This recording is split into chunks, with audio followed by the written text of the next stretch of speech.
بہت شوق ہے تمہیں شادی کا۔ میں تو تمہیں چھوٹی سمجھ کر خاموش تھا، پہلے بتاتی تو بہت پہلے بیوی بنا لیتا۔ احتشام ملک نے 16 سالہ مناہل کا بازو دبوچا تو مناہل کی ریڑھ کی ہڈی میں سنسناہٹ دوڑ گئی۔ جب سے معلوم ہوا تھا مناہل کسی کو پسند کرتی ہے، اس سے برداشت کرنا مشکل ہو گیا تھا۔ نہیں احتشام بھائی، اب مناہل بول ہی رہی تھی جب وہ غصے سے بولا، بھائی نہیں ہوں تمہارا، کیا ہوں یہ سب تمہیں معلوم ہو جائے گا۔ مناہل کو کمرے میں بند کیے وہ جا چکا تھا۔ اگلی صبح مناہل کی حیثیت ناک تھی جب احتشام نکاح خواں کے ساتھ اس کے کمرے میں آیا تھا، اور کچھ ہی لمحوں میں وہ زبردستی اس کی بیوی بن چکی تھی۔ آپ نے اچھا نہیں کیا، وہ احتشام کو دیکھتے روتے ہوئے بولی، تو اگلے ہی لمحے احتشام نے اسے کمر سے پکڑتے پورے حق سے، تم یہاں کیا کر رہی ہو؟ وہ اچانک سے اس کے پاس آ کر بیٹھتے ہوئے بولا، کچھ نہیں، بس یوں ہی۔ مناہل گھبراتے ہوئے ایک دم اٹھ کھڑی ہوئی تھی۔ تو اب کھڑی کیوں ہو گئی ہو؟ بیٹھ جاؤ۔ شامی نے اس کا ہاتھ پکڑتے بیٹھنے کا کہا، مگر اگلے ہی پل مناہل نے ایک جھٹکے سے اپنا ہاتھ چھڑا لیا تھا۔ نہیں شامی بھائی، آپ بیٹھیے، مجھے کچھ ضروری کام یاد آ گیا ہے، میں جاتی ہوں۔ مناہل سپیڈ سے کہتی وہاں سے چلی گئی تھی، جبکہ شامی اپنی خالی ہتھیلی کو دیکھتا رہ گیا تھا۔ بھاگ لو جتنا بھاگنا ہے، آنا تو تمہیں میرے ہی پاس ہے۔ وہ مناہل کو تصور میں لاتا اس سے ہم کلام ہوا تھا۔ اس کے چہرے پر ایک دل فریب مسکراہٹ آئی تھی۔ وہ کچھ دیر وہیں بیٹھا رہا اور پھر اٹھ کر اپنے گھر آ گیا، کیونکہ جانتا تھا کہ اب جتنی دیر وہ وہاں رہے گا مناہل کمرے سے باہر نہیں نکلے گی۔ کہاں بندروں کی طرح اچھلتے پھر رہے ہو شام، کبھی انسانوں کی طرح ٹک کر گھر میں بھی بیٹھ جایا کرو۔ ناہید بیگم نے اسے 2 سیڑھیاں ایک ساتھ پھلانگتے چھت پر جاتے دیکھا تو پکار اٹھی، کیا کروں گھر میں بیٹھ کر مام، اور یہ میری بندروں والی حرکتوں سے نا بالکل بھی تنگ مت ہوا کریں۔ یہ میری ہی بندروں والی حرکتیں ہیں جو گھر بھر میں پورے خاندان میں رونق لگائے رکھتی ہیں، ورنہ اس پورے خاندان میں ایک بندہ بھی سواد کا نہیں، سب کی شکلیں سڑی ہوئی رہتی ہیں جب دیکھو تو۔ شامی اپنی عادت سے مجبور بولنے پر آیا تو بولتا ہی چلا گیا، اچھا بس کرو، میں جانتی ہوں کہ تم کتنے کام کے ہو، اور تھوڑے سنجیدہ ہو جاؤ شام، بڑے ہو گئے ہو، کل کلا کو تمہاری شادی کرواؤں گی تو تمہاری یہ حرکتیں دیکھ کر تمہیں لوگ پاگل سمجھیں گے۔ ناہید بیگم نے اسے سمجھاتے ہوئے کہا تھا، تو وہ اس کی حرکتوں سے سخت عاجز تھی۔ ایسا نہیں تھا کہ شامی کوئی لاؤبالی یا کچی عمر کا لڑکا تھا، وہ پورے 24 سال کا تھا۔ بزنس ایڈمنسٹریشن میں ماسٹر کرنے کے بعد اب اپنا اچھا خاصا بزنس کر رہا تھا۔ بزنس کی دنیا میں جہاں سب اسے جس سنجیدہ اور سخت طبیعت سے پناہ مانگتے تھے، وہیں گھر والے اس کی شرارتوں سے تنگ تھے۔ وہ جس دن گھر ہوتا پورا دن مسکراہٹیں اور کھلکھلاہٹیں بکھیرے رکھتا تھا، مگر جب آفس جاتا ایسا لگتا کہ جیسے گھر میں کوئی ہے ہی نہیں۔ کیا آپ کل میری شادی کروا رہی ہیں اور مجھے پتا ہی نہیں؟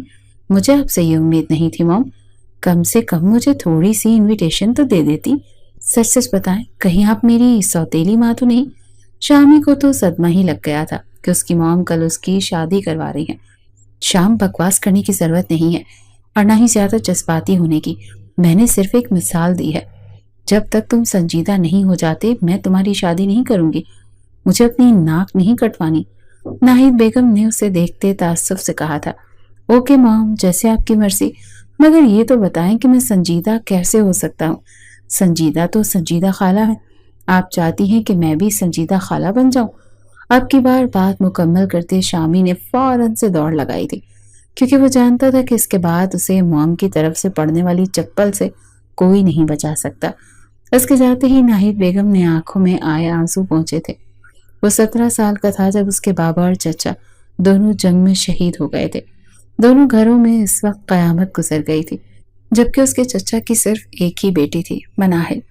موت کے کافی عرصے کے بعد بھی ان کے گھر یوں ہی سوگواریت چھائی رہتی تھی جیسے روز اول سے تھی۔ وہ اپنے گھر آتا تو موم اور اپنی بہنوں کو ہمہ وقت روتے ہوئے پاتا، چچی کے گھر جاتا تو وہاں چچی اور مناہل روتے ہوئے ملتے۔ وہ ان سب کو یوں دیکھ دیکھ کر بے حد پریشان ہو گیا تھا۔ یہاں اسے اپنی سنجیدگی چھوڑنی پڑی تھی، اس سنجیدگی جو اس کی شخصیت کا خاصہ تھی، مگر گھر والوں کو اس حال میں دیکھ کر اسے اپنی شخصیت میں بدلاؤ لانا پڑا تھا، اور تب سے ہی وہ ایسا ہو گیا تھا۔ گھر سے باہر وہ چاہے جیسے بھی رہتا، مگر گھر کے اندر اس کی شرارتیں عروج پر ہوتی تھی۔ وہ کب سے گیٹ پر کھڑا ہارن بجا رہا تھا مگر مناہل ابھی تک نہیں آئی تھی۔ اسے دیر ہو رہی تھی۔ اس نے گھڑی میں وقت دیکھا اور پھر گاڑی سے باہر آتا دروازے کی جانب بڑھ گیا۔ سامنے ہی اسے چچی آتی دکھائی دی تھی۔ السلام علیکم چچی، کیسی ہیں آپ؟ اس نے پوچھتے احترام سے اپنا سر ان کے آگے جھکایا تھا۔ میں ٹھیک ہوں بیٹا، اللہ کا کرم ہے، تم سناؤ کیسے ہو؟ وہ میں واش روم میں تھی اسی لیے تمہیں زحمت کرنی پڑی۔ اس کے سر پر پیار کرتے چچی نے اسے وضاحت دی تھی۔ کوئی بات نہیں چچی، مجھے کوئی زحمت نہیں۔ مناہل کہاں ہے؟ دیر ہو رہی ہے، اسے کالج نہیں جانا؟ احتشام نے ادھر ادھر دیکھتے ہوئے پوچھا تھا۔ مناہل کو کالج لے جانے کی ذمہ داری اسی کی تھی۔ پہلے وہ اپنی بہنوں کو بھی ساتھ لے کر جاتا تھا اور واپسی پر ڈرائیور اور گاڑی بھیج دیا کرتا تھا جو ان تینوں کو ان کے انسٹیٹیوٹ سے پک کر کے گھر لے آتے تھے۔ مگر اب اس کی بہنیں BCom کے بعد پڑھائی چھوڑ چکی تھی۔ وہ اب قریب کے سینٹر میں مختلف کورسز کر رہی تھی۔ وہ 9 بجے جاتی اور 1-2 بجے واپس آ جاتی تھی۔ اسی لیے احتشام کے ذمے اب صرف مناہل ہی رہ گئی تھی جسے اس نے لانا اور لے جانا ہوتا تھا۔ وہ تو چلی گئی ہے بیٹا، خالدہ بیگم نے جواب دیا۔ چلی گئی؟ ایسے کیسے چلی گئی؟ آپ جانتی ہیں کہ کالج کتنا دور ہے، پھر بھی آپ نے اسے یوں ہی بھیج دیا؟ میں تو وقت پر ہی آیا ہوں، پھر یوں جانے کی جلدی کیوں؟ احتشام اس کے چلے جانے کا سنتے پریشان ہوا تھا۔ ساتھ ہی ساتھ خالہ بیگم سے ناراضگی کا اظہار بھی کیا، لیکن احترام کا دامن ہاتھ سے نہ چھوڑا تھا۔ بیٹا وہ تھوڑی ہی دیر ہوئی ہے۔ اس سے پہلے کہ وہ کچھ کہتی احتشام بول پڑا۔ چچی وہ زیادہ دور نہیں گئی ہوگی، میں اسے راستے سے پک کر لوں گا، نہ جانے کہاں بھٹک رہی ہوگی۔ آپ جانتی ہیں نا کہ کیسا زمانہ ہے، پھر بھی اسے اکیلے بھیج دیا۔ آئندہ آپ ایسا نہیں کریں گی، اور جو مرضی ہو جائے آپ اسے اکیلے نہیں بھیجیں گی۔ وہ ان سے کہتا باہر نکلنے لگا تھا۔ بیٹا بات تو سنو، وہ اکیلی نہیں گئی۔ خالدہ بیگم اسے یوں اپنی بیٹی کے فکر میں گھلتے دیکھ مسکرا کر رہ گئی تھی۔ اکیلی نہیں گئی تو کس کے ساتھ گئی ہے؟ احتشام نے مڑتے سوال کیا۔ بیٹا وہی تو میں تمہیں بتانے کی کوشش کر رہی ہوں۔ اس کی نئی سہیلی بنی ہے نا، جو کیا نام تھا اس کا، ہاں یاد آیا، عالیہ، وہ جو یہاں اگلی کالونی میں رہتی ہے، وہی اسے ساتھ لے کر گئی ہے۔ اس کی اپنی گاڑی ہے نا، روز گاڑی میں آتی جاتی ہے۔ کل آئی تھی گھر میں، کہنے لگی کہ میں روز مناہل کو اپنے ساتھ لے جایا کروں گی اور واپس بھی چھوڑ دیا کروں گی، اسی راستے سے گزرتی ہے۔ خالدہ بیگم اس کے پاس آتے اسے بتانے لگی۔ چچی یہ آپ کیا کرتی ہیں؟ ایسے کیسے اپنے کسی بھی انجان کے ساتھ اسے بھیج سکتی ہیں؟ اب کی بار احتشام مزید حیران ہوا تھا۔ اسے مناہل کی پریشانی بھی تھی۔ بیٹا میں تمہاری پریشانی سمجھتی ہوں، وہ یہاں آتی جاتی رہی ہے، کافی اچھی اور سلجھی ہوئی بچی ہے، تم فکر نہ کرو۔ خالدہ بیگم نے اسے اطمینان دلاتے ہوئے کہا۔ چچی پریشانی کی بات تو ہے، مگر آپ کہتی ہیں تو میں آپ کی بات مان لیتا ہوں، پھر بھی آپ اپنی آنکھیں اور کان کھولے رکھیے گا، کسی پر یوں آنکھ بند کر کے بھروسہ کرنا ٹھیک نہیں۔ میں اب چلتا ہوں۔ احتشام انہیں کہتے گھر سے نکل آیا۔ یوں تو اسے مناہل کی اس حرکت پر بہت غصہ آیا تھا، لیکن خالدہ بیگم کے پرسکون رویے نے اسے بھی اطمینان دیا تھا۔ البتہ وہ مناہل سے بعد میں بات کرنے کا ارادہ رکھتا تھا، لیکن اسے بات کرنے کا وقت ہی نہیں ملا۔ اس نے ایک نئی کمپنی کے ساتھ کانٹریکٹ کیا تھا، اسی لیے اس بزنس کو پراپر ٹائم دینے کی ضرورت تھی۔ وہ صبح ارلی مارننگ جاتا تھا اور رات گئے گھر لوٹتا۔ مناہل سے تو ملاقات نہ ہوئی تھی، البتہ وہ خالدہ بیگم سے اس کی خیریت پوچھتا رہتا تھا۔ آج وہ ذرا جلدی لوٹ آیا تھا۔ چچی اور مناہل سے ملنے کی غرض سے وہ سیدھا ادھر ہی آ گیا۔ السلام علیکم چچی جان۔ خالدہ بیگم سپارہ لیے سپارہ پڑھ رہی تھی۔ وہ انہیں دیکھتا بلند آواز میں سلام کرتے ان کے پاس ہی آیا تھا۔ اسے دیکھ کر سپارہ بند کرنے لگی۔ چچی جان پلیز آپ پڑھیے، میں بیٹھا ہوں۔ انہیں پڑھنے کا کہتے صوفے کی پشت سے ٹیک لگا کر آنکھیں موند گیا تھا۔ وہ شکل سے ہی تھکا ہوا لگ رہا تھا۔ کیا ہوا بیٹا، تھک گئے ہو کیا؟ تھوڑی دیر بعد خالدہ بیگم کی آواز سنتے اس کی آنکھیں کھلی تھی۔ جی چچی، بس ان دنوں کام کا برڈن تھوڑا زیادہ ہے، آپ بتائیں کوئی پریشانی تو نہیں؟ وہ سیدھا ہو کر بیٹھا تھا۔ نہیں بچے، کوئی پریشانی نہیں، اللہ کا شکر ہے۔ پھر تم بھی تو ہو، پریشان ہونے ہی کہاں دیتے ہو؟ انہوں نے محبت پاش نظروں سے احتشام کی طرف دیکھتے ہوئے کہا۔ چچی جان کیوں شرمندہ کرتی ہیں؟ میں تو آپ کا بیٹا ہوں نا، اور بیٹے جو بھی کرتے ہیں وہ احسان نہیں بلکہ ان کا فرض ہوتا ہے۔ میں بھی کچھ کرتا ہوں وہ میرا فرض ہے، بس آپ نے میرے لیے دعائیں کرنی ہیں، مجھے آپ کی دعاؤں کے سوا اور کچھ نہیں چاہیے۔ وہ ان کے ہاتھ چومتا ان کی گود میں سر رکھ کر لیٹ گیا۔ خالدہ بیگم اس کے بالوں میں انگلیاں چلانے لگی۔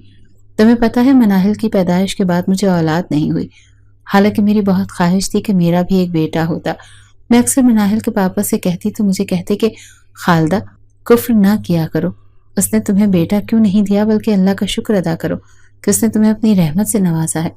وہ اسی کے گھر رحمت بھیجتا ہے جس سے وہ خوش ہوتا ہے۔ بیٹے تو ہر کسی کو مل جاتے ہیں لیکن بیٹیاں نصیب والوں کو ملتی ہیں۔ ہم تو خوش نصیب ہیں کہ اللہ نے بن مانگے ہمیں اپنی رحمت دی ہے۔ اور پتہ ہے وہ مجھ سے کیا کہتے تھے؟ خالدہ بیگم ذرا بھر کر سانس لینے کو رکی۔ کیا کہتے تھے؟ احتشام نے پوچھا۔ وہ کہتے تھے شامی ہمارا بیٹا ہے تو صرف شرط یہ ہے کہ تم اسے اپنا بیٹا مانو۔ اگر اس نے تمہیں سگی ماں کے جیسا مان نہیں دیا تو تم مجھے کہنا کہ آپ غلط تھے۔ تمہیں پتہ ہے کہ جب میں نے تمہارے چچا کی میت دیکھی تو مجھے لگا کہ میری دنیا اندھیر ہو گئی ہے، میں اور میری بیٹی لاوارث ہو گئے ہیں۔ میں بہت کمزور پڑ گئی تھی۔ ممکن تھا کہ میں تمہارے چچا کے ساتھ ہی چل بستی، مگر جب میں نے تمہیں دیکھا کہ کیسے تم نے اپنے ان کمزور کاندھوں کو مضبوط کرتے ان پر اپنے باپ اور چچا کی میت اٹھائی، بس وہی وقت تھا جب تم مجھے جینا سکھا گئے تھے۔ مجھے تمہیں دیکھ کر حوصلہ ملا تھا۔ تمہارے چچا سچ کہا کرتے تھے کہ تم میرے ہی بیٹے ہو، میرے اپنے بیٹے۔ خالدہ بیگم کی آنکھیں بھر آئی تھیں۔ انہوں نے نیچے جھکتے احتشام کا ماتھا چوما تھا۔ ان کی آنکھیں بھی نم تھیں، لیکن وہ خالدہ بیگم کو زیادہ دیر تک اداس نہیں دیکھ سکتا تھا۔ چچی آپ مجھے مناہل سے زیادہ چاہتی ہیں کیا؟ احتشام نے سوال کیا۔ ارے پاگل، یہ کیسا سوال ہے؟ اس کی اپنی جگہ تمہاری اپنی، تم دونوں میرے بچے ہو، والا تم دونوں میں فرق کر سکتی ہوں میں؟ خالدہ بیگم نے اپنے آنسو پونچھتے ہوئے کہا۔ تو پھر آپ کو کیا پریشانی ہے چچی؟ خوش رہا کرے نا۔ احتشام نے ان کے ماتھے پر پریشانی کی لکیریں دیکھتے ہوئے کہا۔ بچے پریشانیاں تو ہوتی ہی ہیں، بیٹی کی ماں ہوں، اس کی طرف سے بہت فکر رہتی ہے، بڑی ہو رہی ہے، کل کو رشتے آئیں گے، شادی ہوگی، مگر نہ جانے اگلے گھر جا کر یہ لڑکی کیا کرے گی۔ مجھے تو یہی فکر کھائی جا رہی ہے۔ میری بچی بہت معصوم ہے، وہ دنیا کو نہیں سمجھتے، جانے کیسے لوگ ملے، کوئی اس کی قدر کرے گا بھی یا نہیں، کوئی میری بچی کا خیال رکھے گا یا نہیں۔ خالدہ بیگم نے اپنی پریشانی احتشام کے ساتھ شیئر کی تھی۔ ارے چچی جان، اس میں پریشانی کی کیا بات ہے؟ میرے پاس آپ کے مسئلے کا سو کالڈ حل موجود ہے۔ احتشام چہرے پر دل فریب مسکراہٹ سجائے اٹھ بیٹھا۔ کیسا حل؟ خالدہ بیگم نے ناسمجھی سے اسے دیکھا۔ یہی کہ آپ اپنی معصوم بیٹی کو میرے حوالے کر دیں، دیکھ لیں، میں ہر طرح سے اس کا خیال بھی رکھوں گا اور اس کی بہت قدر بھی کروں گا۔ وہ خالدہ بیگم کے کان کے قریب جھکتا ہوا سرگوشی سے کہہ گیا تھا۔ خالدہ بیگم نے بے یقینی سے اسے دیکھا تھا۔ ان کی آنکھوں میں آنسو آ گئے۔ یہ آنسو خوشی کے تھے۔ انہوں نے آنسو پہنچتے سر ہاں میں ہلا دیا تھا۔ احتشام کے چہرے پر دل فریب مسکراہٹ آئی تھی۔ اس کا دل باغ باغ ہو گیا تھا۔ دل چاہ رہا تھا کہ اٹھ کر بھنگڑے ڈالے۔ ابھی بس اسے اپنی موم سے بات کر کے انہیں منانا تھا اور اسے یقین تھا کہ وہ بھی مان جائیں گی۔ چچی مناہل کہاں؟ ایک کپ چائے تو پلوا دے۔ احتشام نے چائے کے بہانے مناہل کا دیدار کرنا چاہا۔ بیٹا وہ تو عالیہ کی طرف گئی ہے، عالیہ کی سالگرہ تھی، ناراض ہو رہی تھی، اسے لینے کے لیے گھر آ گئی، مجبوراً مجھے بھیجنا پڑا، کچھ دیر تک آ جائے گی، تم بیٹھو، میں تمہارے لیے چائے بنا کر لاتی ہوں۔ خالدہ بیگم احتشام کو کہتے کچن میں چلی گئی تھی، جبکہ مارے غصے کے احتشام کی رگیں پھول گئی تھیں۔ وہ جوان جہان لڑکی ہوں کیسے کسی کے بھی گھر جا سکتی ہے؟ مناہل یہ لو میری برتھ ڈے کا کارڈ، تم نے لازمی آنا ہے۔ عالیہ مناہل کی طرف انویٹیشن کارڈ بڑھاتے ہوئے بولی تھی۔ مناہل نے کارڈ لیتے بیگ میں ڈال لیا۔ Happy birthday to you. Aliya تمہاری برتھ ڈے آج ہی ہے کیا؟ مناہل نے اسے برتھ ڈے وش کرتے ہوئے سوال پوچھا۔ ہاں کیوں، کیا ہوا؟ عالیہ اس کے پاس بیٹھتے ہوئے بولی۔ وہ اس دن ثنا تو کہہ رہی تھی کہ تمہاری برتھ ڈے مارچ میں ہوتی ہے۔ مناہل نے کچھ دور بیٹھی ایک لڑکی کی طرف اشارہ کرتے ہوئے کہا۔ عالیہ کو اس کے ایک دم حواس اڑ گئے تھے، مگر اگلے ہی لمحے اس نے خود کو سنبھال لیا تھا۔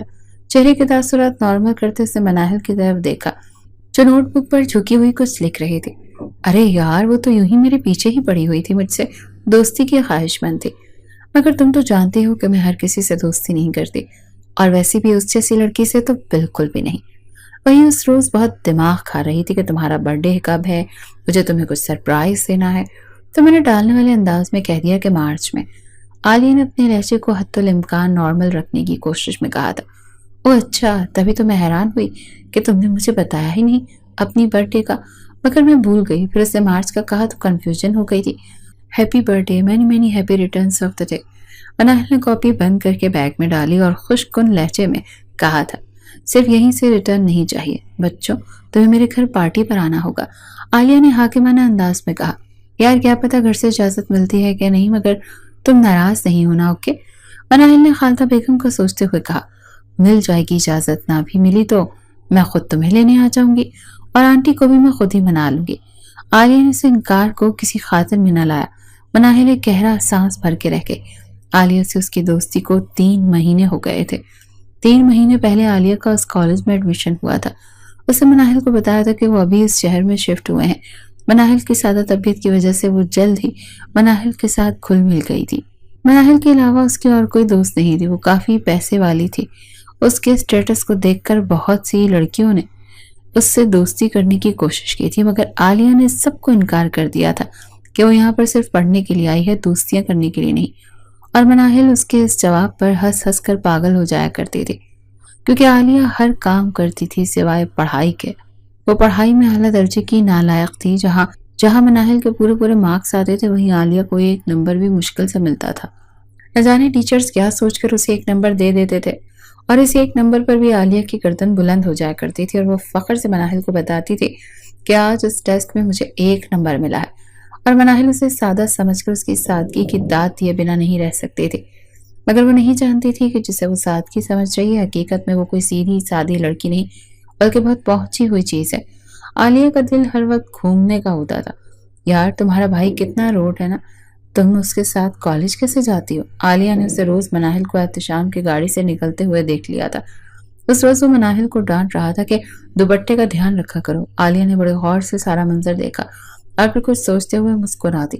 جیسے ہی مناہل اندر آئی، وہ اس سے ملتی اسے کہنے لگی، بھائی نہیں ہے، میرا کزن ہے۔ مناہل نے رکھائی سے جواب دیا۔ وہ احتشام کے بارے میں بات ہی نہیں کرنا چاہتی تھی۔ احتشام جب اسے ڈانٹتا یا روکتا ٹوکتا تو مناہل کا دل کرتا کہ اس کا سر کسی دیوار پر دے مارے یا اس کا منہ توڑ دے، مگر افسوس کہ وہ ایسا کچھ بھی نہیں کر سکتی تھی۔ کیا کزن؟ لیکن وہ جس طرح تم پر دھونس جما رہا تھا، مجھے تمہارا بھائی ہی لگا۔ ویسے تمہیں نہیں لگتا کہ تم نے اپنے کزن کو بہت فری کیا ہوا ہے؟ لوہا گرم دیکھ کر عالیہ نے ضرب لگائی تھی۔ ہاں، انہیں شوق ہے یہ سب کرنے کا، ہر وقت حکم ہی تو چلاتے رہتے ہیں، اس کے سوا انہیں اور آتا ہی کیا ہے؟ مناہل جو بری بیٹھی تھی، وہ عالیہ کو سب بتاتی چلی گئی کہ کیسے پاپا کی شہادت کے بعد احتشام دونوں گھروں کا کفیل بنا ہوا تھا، اور کیسے روزانہ چکر لگا کر پوچھتا رہتا کہ کوئی پریشانی تو نہیں، اور کیسے اسے روڈ بیہیو کرتا ہے اور روزانہ اسے ڈانٹتا ہے۔ اچھا، تو مطلب وہ احسان کر کے اب جتانا چاہ رہا ہے، تبھی تو تمہیں پریشان بھی کر رہا ہے۔ وہ تمہیں اپنے احسانوں تلے دبانا چاہتا ہے اور تمہیں اپنی غلام بنا کر رکھنا چاہتا ہے۔ عالیہ نے انتہائی چالاکی سے داؤ چلا تھا۔ ہاں، یہی چاہتے ہیں شاید۔ مناہل نے اس کی ہاں میں ہاں ملائی۔ تو یار پھر اس کے احسان کیوں کر رہی ہو؟ کیوں اپنے آپ کو اس کے غلام بنا کر رکھنا چاہتی ہو؟ عالیہ انتہائی فکر دکھاتے ہوئے مناہل کے پاس بیٹھ گئی تھی۔ میرے پاس اس کے علاوہ اور کوئی چارہ نہیں ہے عالیہ، میں کچھ نہیں کر سکتی اس کے بغیر، اور تو ہمارا گھر کا چولہا بھی نہیں جلتا۔ مناہل نے عالیہ کو بتایا تھا کہ وہ کس قدر احتشام پر منحصر ہے۔ ارے میں سب کچھ چھوڑنے کا تھوڑی کہہ رہی ہوں، میں تو تمہارے بس میں ہے وہ تم کر سکتی ہو نا۔ سب سے پہلے اس کی گاڑی میں آنا جانا بند کرو تاکہ اسے پتہ چلے کہ تم کوئی گری پڑی لڑکی نہیں ہو، اس کے سہارے کے بغیر بھی تم آ جا سکتی ہو۔ عالیہ نے اس کے پاس بیٹھتے اس کی برین واشنگ شروع کر دی تھی۔ میں ایسے کیسے کر سکتی ہوں؟ پھر میں کالج کیسے آؤں گی؟ مناہل نے پریشانی سے پوچھا۔ فکر کیوں کرتی ہو میری جان، میں ہوں نا، دوست کہاں ہیں اب؟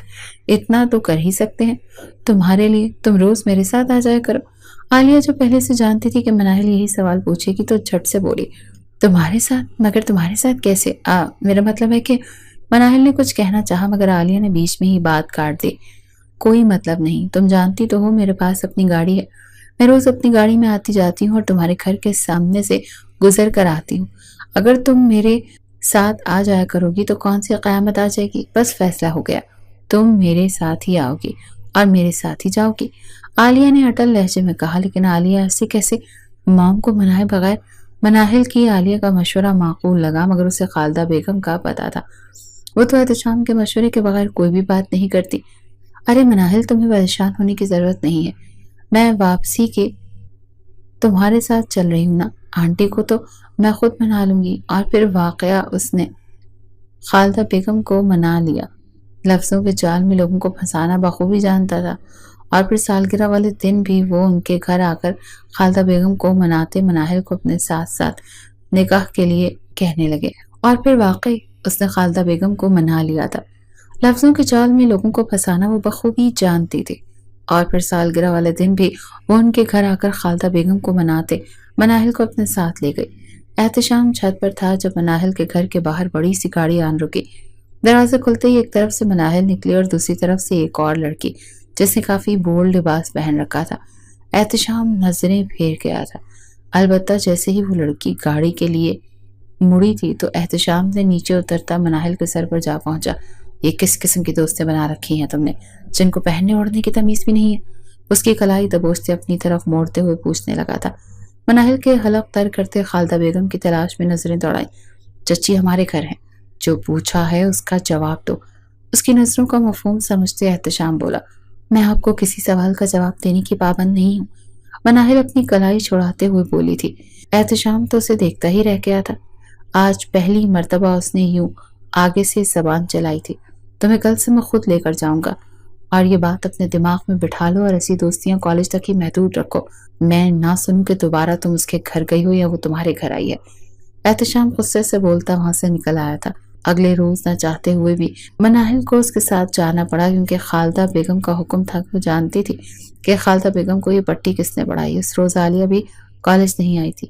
مناہل کا بالکل بھی دل نہیں لگ رہا تھا، اوپر سے سر درد نے الگ جان لے رکھی تھی۔ تبھی وہ چھٹی لینے کالج سے باہر آ گئی اور کیب کروا کر اس کے آنے کا انتظار کرنے لگی۔ ہائے ایم اے جہانگیر ملک۔ اپنے قریب مردانہ آواز سنتے مناہل نے مڑ کر دیکھا، جہاں اس کے قریب ایک سوٹڈ بوٹڈ شخص کھڑا تھا۔ دیکھنے میں کسی امیر شخص کی بگڑی ہوئی اولاد لگ رہا تھا۔ مناہل نے اسے منہ لگانا ضروری نہ سمجھا اور واپس کالج کے اندر جانے لگی تھی کہ تبھی جہانگیر نے اس کی کلائی پکڑتے آئی لو یو، بہت خوبصورت ہو تم، میرا دل آ گیا ہے تم پر، چلو ساتھ میں تھوڑا ٹائم سپینڈ کرتے ہیں۔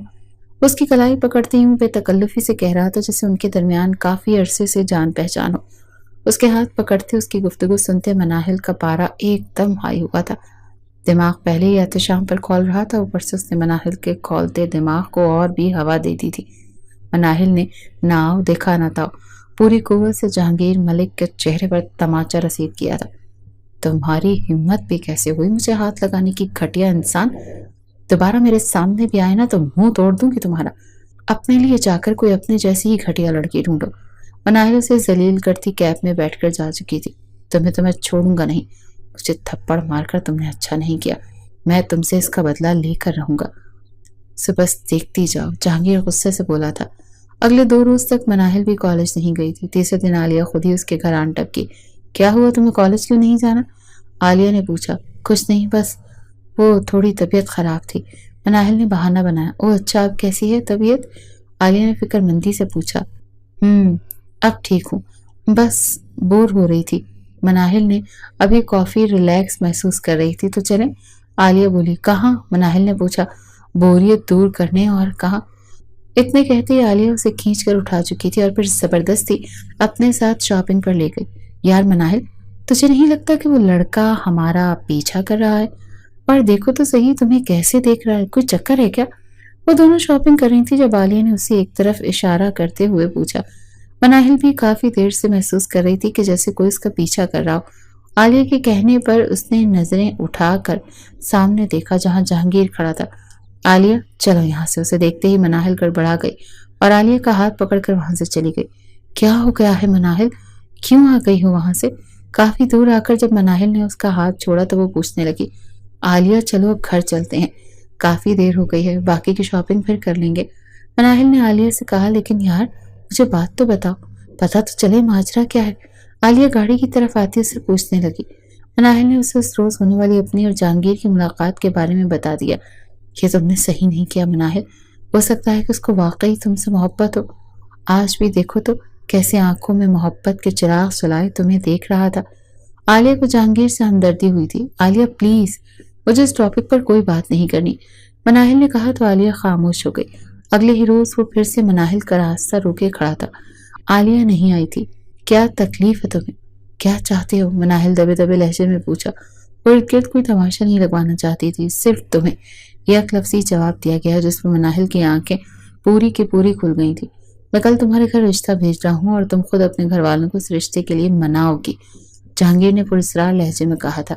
تمہاری بھول ہے کہ تم جیسے انسان پر بھی تھوکنا پسند نہیں کرتے، مناہل نے حقارت سے کہا۔ جواباً جہانگیر مسکرا دیا۔ وہ تو بعد میں دیکھیں گے بیبی کے کون کس پر تھوکتا ہے اور کس پر نہیں. فی الحال تم اس پر غور کرو جو میں نے تمہیں کہا ہے. تم رشتے سے انکار نہیں کرو گی؟ جہانگیر اس کی آنکھوں میں آنکھیں ڈالتے ہوئے بولا تھا. تمہاری بھول ہے. تمہیں میں تم جیسے شخص کے لیے اقرار کروں گی. مناہل نے چہرہ موڑتے ہوئے کہا تھا. تم اقرار ہی کرو گی؟ بدو بدو بولا. میں ایسا کچھ نہیں کروں گی. مناہل نے بھی اسے ٹکا سا جواب دیا تھا اور پھر اپنی گاڑی کی طرف جانے لگا. ڈرائیور اسے لینے آ گیا. تم وہی کرو گی جو میں نے کہا ہے. اگر تم نے ایسا نہ کیا تو اپنا واٹس ایپ کھول کر چیک کر لینا. فی الحال تمہارے لیے سرپرائز ہے، لیکن اگر تم نے میرے رشتے سے انکار کیا تو یہ سرپرائز میں بطور تحفہ تمہاری بوڑھی ماں اور تائی کی فیملی کے ہر فرد کو بھیجوں گا. سوچ لینا، پھر وہ خود تمہیں میرے ساتھ رخصت کر دیں گے، مگر ہر تعلق توڑ کر. فیصلہ تمہارا ہے. تمہارے جواب کا منتظر رہوں گا. جہانگیر اسے کہتے ہوئے وہاں سے چلا گیا. مناہل بھی سر جھٹکتے ہوئے آن بیٹھی تھی. کچھ سوچتے ہوئے اس نے موبائل نکال کر اسکرین آن کی تھی. واٹس ایپ کھولتے اسے انجان نمبر سے ڈھیروں نوٹیفیکیشنز موصول ہوئے تھے. دھڑکتے دل کے ساتھ مناہل نے جو ہی وہ چیٹ کھولی، اسے اپنی آنکھوں کے سامنے دنیا اندھیر ہوتی ہوئی محسوس ہوئی تھی. اس کا سانس سینے میں اٹک گیا تھا. اس کی تصویروں کو ایڈٹ کر کے انتہائی بیہودہ لک دیا گیا تھا. اس پر صرف چہرہ مناہل کا تھا، باقی اللہ جانے کون تھا کون نہیں. مناہل کے تو پسینے چھوٹ گئے تھے. تبھی اسے ایک اور میسج موصول ہوا. امید ہے تم اپنی مرضی سے میرے حق میں فیصلہ دو گی، ورنہ کوئی بات نہیں. یہ تصویریں دیکھنے کے بعد تو تمہارے گھر والے عزت کی خاطر خود تمہیں میرے ساتھ رخصت کر دیں گے.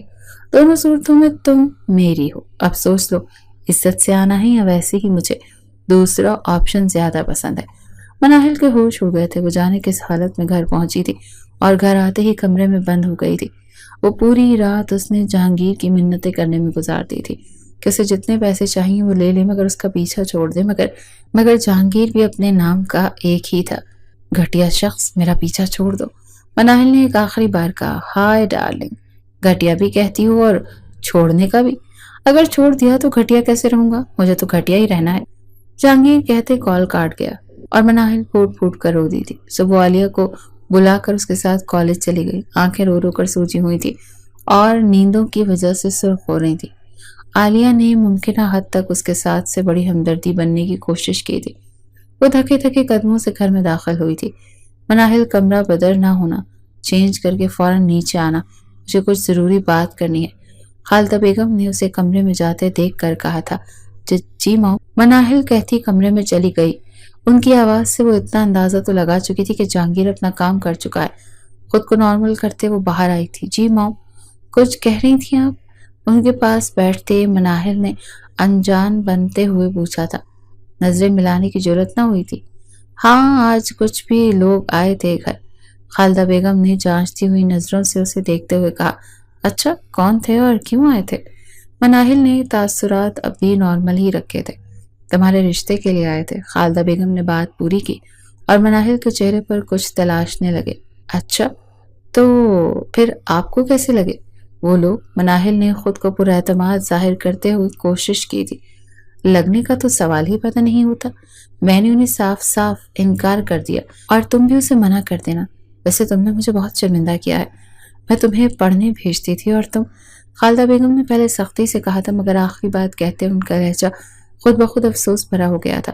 موم، آپ کو انکار نہیں کرنا چاہیے تھا. میں اسے پسند کرتی تھی، وہ بھی مجھ سے محبت کرتا تھا. مناہل نے کس سب سے یہ الفاظ کہے تھے یہ تو صرف وہی جانتے تھی. مجھے کچھ ہی سننا نہیں ہے مناہل. میں انکار کر چکی ہوں اور تمہارے لیے بھی یہی بہتر ہے کہ اپنے بڑھتے قدموں کو روک لو. تمہاری شادی وہیں ہوگی جہاں میں چاہوں گی. خالدہ بیگم نے دو ٹوک لہجے میں کہا. میں آپ کی بات نہیں مانوں گی. میں شادی اپنی مرضی سے ہی کروں گی اور میں اپنا فیصلہ کر چکی ہوں. مجھے شادی کرنی ہے تو صرف اور صرف جہانگیر سے. اگر آپ نے انکار کیا تو میرا مرا منہ دیکھیں گی یا پھر میں گھر سے بھاگ کر شادی کر لوں گی. مناہل درستی سے کہتی اٹھی تھی، لیکن اگلے ہی پل منہ پر پڑے تھپڑ نے اس کے 14 طبق روشن کر دیے تھے. سامنے احتشام کھڑا سالم نگلنے والی نظروں سے اسے دیکھ رہا تھا. چچی، ہمیں لگتا ہے ہم نے بہت دیر کر دی. میں تو اسے بچی سمجھ کر چپ تھا، مگر لگتا ہے کہ اسے شادی کا کوئی زیادہ ہی شوق چڑھا ہے. کوئی بات نہیں، اس کا شوق ابھی پورا کر دیتے ہیں. آپ اس کا دھیان رکھیے گا، میں ابھی آیا. احتشام نے مناہل کو کھینچتے ہوئے لا کر کمرے میں لاک کیا تھا اور خود باہر چلا گیا. تھوڑی ہی دیر بعد وہ رفعت بیگم اپنی بہنوں، مولوی صاحب اور گواہان کو لے کر آیا تھا اور پھر کچھ ہی دیر میں وہ مناہل احتشام بن چکی تھی۔ چچی، یہ میری امانت ہے اور آپ کے ذمے۔ ٹھیک ہے، 1 مہینے کے بعد میں اسے رخصت کروا کر لے جاؤں گا۔ مجھے لگتا ہے کہ 1 مہینے میں اس کا دماغ اچھی طرح سے ٹھکانے آ جائے گا، احتشام نے خالدہ بیگم سے کہا تھا اور پھر چلا گیا۔ کسی نے مناہل سے بات نہیں کی تھی، سب لوگ ہی اس سے ناراض تھے۔ مناہل روتی رہی، موبائل فون کی رنگ سن کر اس نے موبائل اٹھایا۔ جہانگیر کی کال آ رہی تھی، اس نے کال کاٹنی چاہی تو وہ محسوس ہاتھوں میں تھی، مگر اگلے ہی لمحے جہانگیر نے اسے دھمکی آمیز پیغامات بھیجنے شروع کر دیے۔ مناہل نے اسے اپنے نکاح کا بتا دیا۔ اس نے سوچا کہ شاید ایسا کرنے سے وہ اس کا پیچھا چھوڑ دے گا، مگر وہ مزید بھڑک اٹھا تھا۔ تم نے مجھے دھوکہ دے کر اچھا نہیں کیا، تم نے خود مجھے چھیڑا ہے، اب تم بہت بڑے نتائج بھگتو گی۔ وہ اسے پھر سے دھمکانے لگا۔ میں نے جان بوجھ کر کچھ نہیں کیا، میں تو موم کو تمہارے لیے قائم کر رہی تھی۔ اسی وقت احتشام بھائی وہاں آ گئے، انہوں نے سب سن لیا اور مجھے کمرے میں بند کرنے کے بعد نکاح خواہ کو لے آئے اور مجھ سے نکاح کر لیا۔ میں نے تمہیں کوئی دھوکہ نہیں دیا، دیکھو قسمت میں ہی یہ سب ہونا لکھا تھا۔ میں تمہاری قسمت میں نہیں تھی، تم یہ بات مان لو اور میرا پیچھا چھوڑ دو پلیز۔ مناہل نے اسے تحمل سے سمجھاتے ہوئے کہا، قسمت مائی فٹ، میرے ماتھے پر بیوقوف نہیں لکھا، میرے ماتھے پر بیوقوف نہیں لکھا ہوا، اور نہ ہی میں بیوقوف ہوں۔ جہانگیر ملک اپنی قسمت خود لکھتا ہے، تم میری ہو، صرف اور صرف میری۔ تمہیں پانے کے لیے مجھے کچھ بھی کرنا پڑا تو میں کروں گا۔ تم اپنے ہوتے سوتے کزن سے طلاق لوگی اور میرے پاس آگی۔ جہانگیر نے جنونی انداز میں کہا تھا۔ میں ایسا کچھ نہیں کروں گی، مناہل نے کہا۔ تم ایسا ہی کرو گی، نہیں تو تم جانتی ہو کہ میں کیا کر سکتا ہوں۔ لگتا ہے تم جاننا چاہتی ہو کہ میں کیا کر سکتا ہوں۔ لگتا ہے کہ تمہیں ڈیمو دکھانا ہی پڑے گا۔ کس کو بھیجوں یہ خوبصورت بدن کی تصویریں، تمہاری موم کو یا تمہارے سو کالڈ شوہر کو؟ تصویر دیکھتے جہانگیر کے چہرے پر کمین کی مسکراہٹ آئی تھی۔ تو تم ایسا کچھ نہیں کرو گے؟ مناہل چیخے۔ اگر تم چاہتی ہو کہ میں ایسا کچھ نہ کروں تو اس کے لیے تمہیں وہ کرنا ہوگا جو میں چاہتا ہوں۔ ٹھیک ہے، خیال رکھنا اپنا، گڈ بائے، پھر بات ہوگی۔ جہانگیر مناہل کو سکون پر بات کرتے کال کاٹ کر کے سکون سے سو گیا تھا، جبکہ مناہل کی ساری رات کانٹوں پر گزری تھی۔ 2 دن بعد اس کے فائنل پیپر شروع ہونے والے تھے اور اس نے سارے پیپرز غائب دماغی سے ہی دیے تھے۔ 15 دن کیسے گزرے کچھ پتہ ہی نہیں چلا، مگر مناہل خوب جانتی تھی کہ جس کا ایک ایک لمحہ اذیت سے گزرا تھا۔ ابھی پچھلے 2 روز سے جہانگیر اسے میسیجز کیے ہی جا رہا تھا اور اس کا ایک ہی مطالبہ ہوتا تھا کہ احتشام سے طلاق لو اور مجھ سے شادی کر لو۔ مناہل انکار ہی نہیں کر سکتے تھے، کیونکہ جب بھی مناہل انکار کرتی وہ اسے پھر سے وہی دھمکی دیتا کہ اس کی تصویر اس کے گھر والوں کو بھیجے گا۔ مناہل مجبوری کے تحت اس کی باتیں ماننے پر مجبور ہو رہی تھی۔ اب پچھلے 2 دن سے وہ اسے پھر سے ملنے کے لیے بلا رہا تھا۔ کیا مسئلہ ہے تمہارے ساتھ؟ کیوں مجھے سکون کا سانس نہیں لینے دیتے؟ اس کی کال اٹھاتے ہی مناہل بولی، اپنے سکون کی بڑی پرواہ ہے، میرے سکون کا کیا جو صرف تمہیں دیکھ کر ہی ملتا ہے، جہانگیر نے لوفرانہ انداز میں کہا تھا۔ مناہل نے اس کا جواب دینا ضروری نہیں سمجھا۔ مناہل ڈارلنگ، اگر تم آدھے گھنٹے کے اندر اندر لوکیشن پر نہیں پہنچی نا تو میں تمہیں پک کرنے تمہارے گھر آ جاؤں گا۔ پھر مجھے کسی چیز کا گلہ مت دینا کہ میں نے تمہارا سکون برباد کر دیا۔ انتظار کر رہا ہوں میں تمہارا، آدھے گھنٹے کا مطلب صرف آدھا گھنٹہ ہی ہے۔ جہانگیر اسے ڈیڈ لائن دیتے کال کٹ کر گیا۔ لوکیشن دیکھتے مناہل نے فون دیوار پر دے مارا، مگر تب اسے احساس ہوا کہ وہ کیا کر چکی ہے۔ وہ اٹھی، فریش ہونے کے بعد باہر آئی۔ خالدہ بیگم پودوں کے ساتھ ساتھ مصروف تھی۔ مام، میں باہر جا رہی ہوں، فون ٹوٹ گیا ہے، اسے ریپیئر کروانے، اس نے خالدہ بیگم کرتے ہوئے کہا۔ کوئی ضرورت نہیں ہے کہیں بھی جانے کی، گھر میں بیٹھو اور احتشام کو دینا فون، وہی ٹھیک کروا دے گا۔ خالدہ بیگم نے اس کی طرف دیکھتے ہوئے جواب دیا۔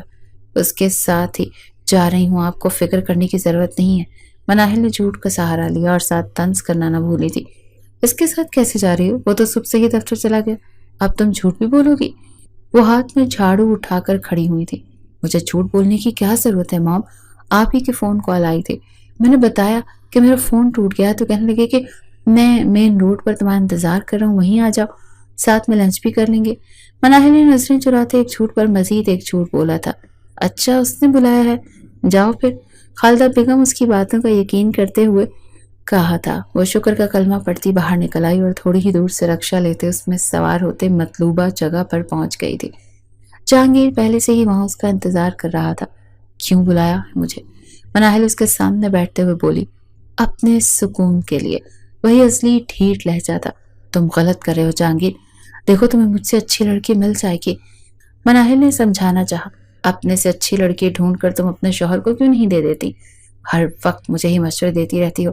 اپنے شوہر کو ڈھونڈ کر دو کوئی، تاکہ وہ تمہاری جان چھوڑ دے اور ہم دونوں ایک ہو سکے۔ جہانگیر نے ارد گرد کی پرواہ نہ کرتے ہوئے جنونی انداز میں کہا، میں تم سے محبت نہیں کرتی جہانگیر۔ مناہل کی بے بسی عروج پر تھی۔ مگر میں تو کرتا ہوں نا، جہانگیر نے کہا، لیکن میری شادی ہو چکی ہے۔ جہانگیر، تم یہ بات کیوں نہیں سمجھ رہے؟ میں کسی اور کی ہو چکی ہوں۔ مناہل نے ضبط کی حدوں کو چھوتے ہوئے کہا، جانتا ہوں، لیکن یہ بھی جانتا ہوں کہ تم اس سے بھی محبت نہیں کرتی۔ جہانگیر کے اطمینان میں کوئی فرق نہیں آیا، لیکن جہانگیر، مناہل نے کچھ کہنا چاہا۔ کتنا بولتے ہو تم یار، یہ فضول باتیں کرتے تم تھکتی نہیں؟ چھوڑو ان بورنگ باتوں کو، مجھے کچھ بھی سمجھانے کی ضرورت نہیں ہے۔ وہ بات کرتے ہی جس کے لیے میں نے تمہیں بلایا ہے۔ جہانگیر اس کی طرف جھکتے معنی خیزی سے بولا، کہ کون سی بات؟ مناہل کو اس سے خوف محسوس ہوا۔ یہ بتاؤ کہ تم نے اپنے شوہر سے بات کی کہ نہیں؟ کب لے رہی ہوں ڈائیورس؟ جہانگیر نے پوچھا۔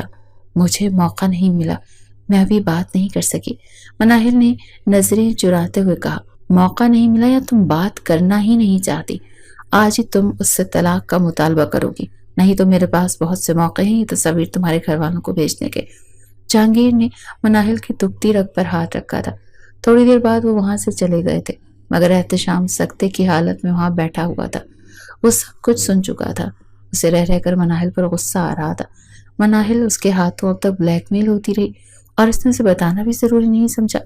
تیار ہو جاؤ مناہل بی بی، اب تم سے تفصیلی ملاقات ہوگی، کیونکہ تمہیں اس کی بہت ضرورت ہے۔ احتشام نے خود کلامی کرتے ہوئے موبائل نکال کر ایک نمبر ملایا۔ ہاں یار احتشام بات کر رہا ہوں، سب ٹھیک ہے؟ تجھے میں نے ایک گاڑی کا نمبر بھیجا ہے اور ایک بندے کا نام۔ آج شام تک مجھے اس گاڑی اور گاڑی کے مالک کا ساری ڈیٹیلز چاہیے۔ اوکے، بہت شکریہ، شام میں ملتے ہیں۔ اس نے شام جہانگیر کی ساری تفصیلات احتشام کو مل گئی تھی۔ وہ نفسیاتی مریض تھا، اپنے پاگل پن میں وہ اپنے ماں باپ کا قتل بھی کر چکا تھا۔